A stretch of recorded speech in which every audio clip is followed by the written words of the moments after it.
Andy Kendrick from Strathclyde University. Thanks for 3 really fascinating presentations. The point I want to ask is, and actually it was nicely reflected in the presentations, is something I was thinking about in terms of preparing my presentation for this afternoon, was this issue about the target of moral panics. And the idea that in terms of Stanley Cohen, there was the idea of groups, and I think Imogen, you demonstrated that really well in terms of gypsies, in terms of refugees, in terms of young people. And then there are in a sense broader areas or practices which are the target of moral panics. Frank, you talk very widely about new technologies, about reading being part of that process, and Mark, you were talking about issues to do with satanic abuse and such like. And I'd just like your reflections on how we approach, in a sense, the moral in moral panic when there are those very different, as it were, targets in the discussion. I think that's a great question. We could spend the next 20 minutes talking about it. So I'm going to ask one person to respond to that. Who would like to respond? Frank. I think you've got to work at 2 levels. I think the logically prior level is the domain of morality, and that's to do with people's everyday moral idioms, and often that's particularly located within the cultural elites or religious elites who are most sensitive, most disposed towards these things, who kind of craft this narrative. And I think it's very important to realize that at this level, the kind of the anxieties and the apprehensions are on balance genuine. I think it's important that we don't see it as an instrumental, how can I target those people, how can we stigmatize those? These are deeply felt, sort of passions. Even with the Sowell case, that when you talk to the people, they really believe the most incredibly weird thing. So it's really kind of powerful. So I think there's that kind of moral domain that's logically and often chronologically prior. And then we get to the second level, which is the level that, for example, like Imogen was talking about, or specific instances where there is a combination of, sort of what I would call selective double standards, conscious targeting, but they're drawing on the moral resources that already exist there. And then there are ones that are, sort of much more to do with people's kind of sublimating their initial ideals and attaching it to different kind of objects, sort of. And what's very, very interesting for me is that the language of evil is very similar when you talk about gypsies. It's very similar when you talk about food, fast food. It's very similar when you talk about global warming. I mean, all these things, they draw on the same resources, but it's at that level where the entrepreneurship and the crusading zeal kind of come into that, where there is sometimes the instrumental approach as well. But we have to work at 2 levels, otherwise we fall into almost like a reverse kind of conspiracy theory, which is something that we want to avoid, because we then end up mirroring the people that we're criticizing or questioning. And I think that's right. I think some of the criticism we've taken for some of the writing we've been doing has been that we're actually fueling that, what you're talking about. We're not actually, and if people read it carefully, they'll see that. But the headline, if you just read the headline, that's what you might think. Okay, I'm going to take, Beth, you were the person I saw second. Can you introduce yourself? I'm Beth Crispine from Deakin University in Australia. I just want to pick up on comment on something that Imogen was talking about. You were talking about how the media and government was using the media essentially to in its crafting of the moral panic of Dow Farm. And sorry, I'm not familiar with the Dow Farm story. And I was thinking, I just contrasting that to what we've got in my own country at the moment, where after with refugees arriving by boat, where the previous government was providing press releases every time there was a boat coming in. The new government, the last 9 months, has a different approach to the morality. It now refuses to make any announcement. It puts out there's a weekly press conference by the minister, who eventually, if most questions are asked, just called, oh, it's an operational manner. And I think it's a really interesting sort of move, because we're now making the decision that refugees coming by boat are such criminals, we can't even discuss it. So I think it's the suppression of information is also, I guess, as critical as what's actually promoted. Interesting point. Do you want to respond to that at all? Yeah, I mean, I think that's absolutely the case. So, you know, there's just, and I tried to just show that in that little example of how literally the visual framing of Dale Farm through aerial shots disguises its actual geolocation in this kind of industrial area. So it's sort of claimed to be a green belt land, but also it's not exactly green belt land either. So it's the same thing on the one hand, what's made visible and what's made invisible, of course, is central to the crafting of kind of moral panics and anxieties. But I mean, I guess just because I'm speaking, I mean, one thing for me is always the question of which morals. So it's quite hard for me to think about a moral panic in the abstract. And I kind of think that I find questions of value more useful than questions of morality in my own work. Who has value and why? How are different lives considered to have different types of value? And I suppose I just want to throw that out there for thinking about, is it possible to talk about morality in the abstract way that the term moral panic suggests? And I'm not sure it is. Okay, let's leave that as a question and come back to there was somebody else here in front who wanted to ask a question. Thank you. David Grummett from Edinburgh Divinity School. Interesting connections being made between theology and moral panics, particularly in Mark's provocative presentation. I was just thinking of two things. First, linking back to previous historical events like witch hunts. I guess in most historical epochs, events happen for a range of causes that come together, including things like sort of state policy, sort of pagan superstition, sort of kind of local folk mob rule. So I guess one would need to do some quite careful historical investigation to pick out the extent to which there generally was a theological element there. I'm also thinking, though, in terms of people like Luther and Calvin, in this sense that there is clear good and evil, yes, I see that. I also guess, though, in a Christian society, there is a sense that judgment is deferred. We are not the people who make judgments. God will judge us at the end of our lives. We are all, as you brought out, potentially sinners. Even if there is an elect group, it's not clear who those people are. We don't know that. So it seems to me the sort of radical evil discourse actually comes from Kant, which is a secular Enlightenment discourse, particularly from his book Religion Within the Bounds of Mere Reason. So it seems to me it's a kind of secular transmutation of what was a theological idea, but it isn't in itself theological in any straightforward way. Extremely interesting. Yeah. Mark, would you like to pick that up? Only in very, very briefly, but I agree actually, yeah.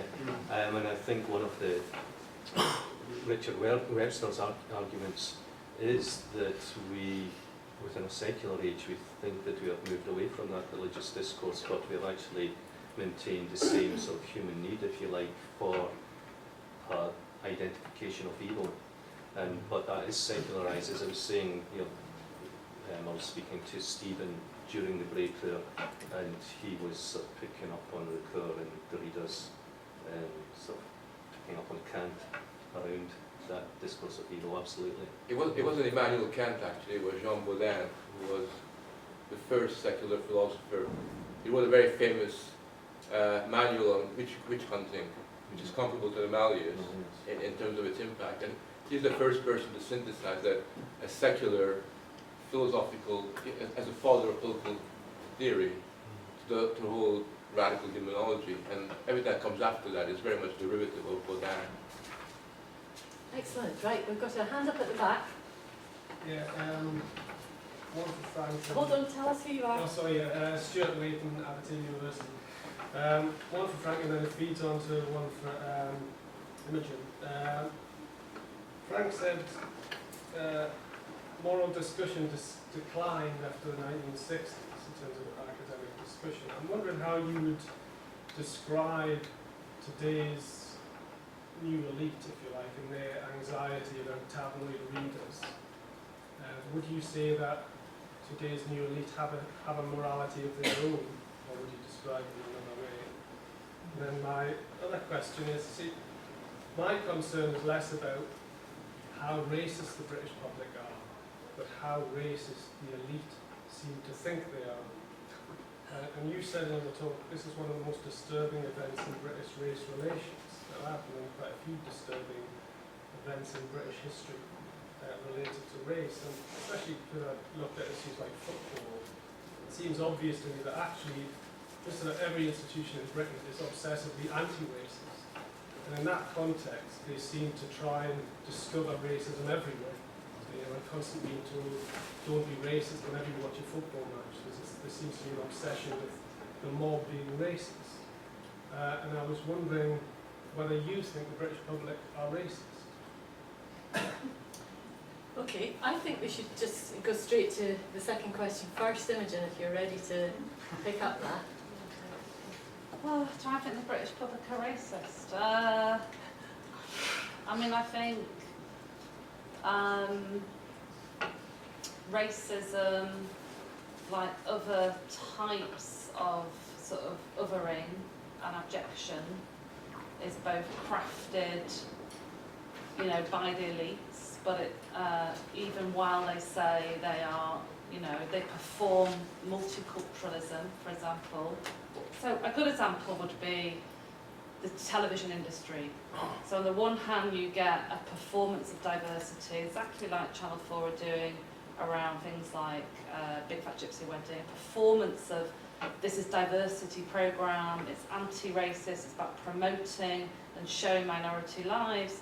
But what you get, if you look behind the front of the performance of diversity, is institutions that are institutionally blocking access to people from minority backgrounds and from working class backgrounds, from jobs in those industries. So for me, that question then, in relation to representation, is who gets to do the representing, who gets to do it, who has the power to shape those perceptions. And there's a risk that diversity and the celebration of diversity, for example, by industry, very often conceals actually what is still a very white and elitist types of discrimination that go on in who has access to jobs, etc. So, you know, on the one hand, I think Britain in some ways as a public is very progressive around race issues, but on the other hand, I think blowing the race whistle is often a diversion that takes us away from seeing the more systematic exclusions that have just continued and continue to continue. For example, how many black professors are there in higher education? Not very many. So how many black students are there that can make it into elite universities? Not very many. So I kind of think there's a performance of anti-racism, but the performance of anti-racism often disguises deep-seated, ongoing, historical types of discrimination that are very hard to shift in terms of elite institutions and power. My black footballers, but how many black people have access to the corporate or sporting institutions that have the power and make decisions, would be another example. Okay, thank you very much. Now, Stuart, I'm just going to hold your second question because I think we've only got 5 minutes. Yes, Stephen. Just an observation, really. I wonder, and it's partly in response to Mark's paper around the kind of phenomenon of ritual and satanic abuse, particularly as it occurred in Scotland. And Andy Kendrick probably remembers this as well as I do, but I'm just wondering to what extent you think that experts, and I know Frank's touched on some of this in his work, actually play a significant role in staging and framing a moral outrage or a moral crisis before it happens. So, for example, and this goes back to some long history. Andy and I were both working together at Dundee, and before the satanic abuse actually took off, if that's the right English for it, two people were hired from the state. I don't know if you remember them, Andy, a cop and a clinical psychologist, and they literally did a roadshow around Scotland at least several months before the satanic and the Orkney thing suddenly kind of emerged, I think. And there was also a very kind of keen, young, ambitious reporter who was working for Scotland on Sunday at the time, and they kind of joined forces. And this roadshow went around Scotland, basically, alerting young social workers to the possibility that something like this might exist in Scotland. It was later discovered that the photographs they used in the roadshow, for example, were all fake. But I suppose it's I think it's a pertinent one for social work, and that is, to what extent does the kind of expert morality contribute to the staging and the performance of those crises as they come about?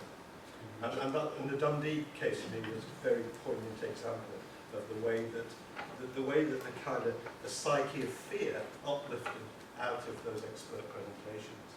Could I pick that question up and say something very controversial, and that is that this isn't just something that we did in the past, we're doing it right now. Really? So if you think about something like child trafficking, when a police officer says child trafficking is the worst problem facing Scotland's children today, and this police officer is in charge of child protection for Scotland as a whole, I don't actually think child trafficking is the biggest problem facing Scotland's children today. I think it's exactly as was said here, it's about poverty and it's about children's lives. Maggie wants to say something at the back, but I'm going to hold the floor just for a moment longer to say that Gary Clapton, sitting here, and I have got a paper which is out for review at the moment with British Journal of Social Work, which is an analysis of children's charities press releases from 2012. And in that we look at children's charities as moral entrepreneurs and how they actually set the tone for the debate rather than just the media responding to something. They actually feed the media. Maggie, you wanted to say something. Yes, it was Maggie Mellon. It's just a point really, because I was interested in what Mark was beginning to say, I think, about the banality of evil. And I'm a bit worried that we're beginning, or that we might be saying bad things don't happen and cruelty doesn't happen in social work. And actually, I don't think it's just poverty that's the big issue, although clearly the cruelty that's inflicted on people is horrible. But within social work and social care, there is, and we see the press reports about that, there are cruelties. They're not the horrific, sensationalised, well maybe they happen, I don't know, but I think there's something about taking the attention away from ourselves and our own, what we do. It's much easier to say, oh, it's that really evil guy that did this, rather than in our daily practice. We're very cruel to people and to children in social work sometimes. It create injustices, and we are, so I suppose it's just a worry about saying it's all about the bad government, but it's not about but it's actually looking at what we're really taking our eye away from. Because some of the things we do day and daily. There was sexual abuse in Orkney among the family. It may not have been satanic abuse. Yes, but the real cruelty was the social work department in how they took that child, the children of that first family, chased them around the school and in front of other children, traumatised the whole school. So that's another context for which the big thing happened afterwards, because they were actually literally... I'm going to take one more point because, David, I'm sorry you had your hand up. Yeah, so David Orr from the Centre for Youth and Criminal Justice, and a social worker as well. I guess I was feeding into to Maggie's point, and Mark's presentation, the only thing that sort of slightly jarred with me was in relation to the 91-year-old and the police investigation or not, and that is that, you know, is there a point after which people become too old to be subject to procedural justice, or I mean, assuming that this 91-year-old will be judged by a God afterwards, if that's what you believe, because one would assume that if allegations made against her were false, she would want the opportunity to clear her name, and if allegations against her were true, that she would be subject to the same kind of justice as anyone else. And I suppose, you know, is there a threshold after which you know, age becomes a factor. And I mean, I get the sense of it being a witch hunt, but I think it is difficult whenever we're not clear on what has and hasn't happened. I think that's the point I tried to start the morning with by saying these are difficult issues that we're getting into. Arguably, the biggest problem we have now is that people who are dead, and I'm not talking about Jimmy Savile, I'm talking about a range of other people. At the moment, anybody can claim anything because we're in this kind of climate of furore that's around, which isn't really helping anybody. Does anybody want to ask or say a final thing? Because if not, let's go for lunch, talk to each other about these things and more, and come back this afternoon.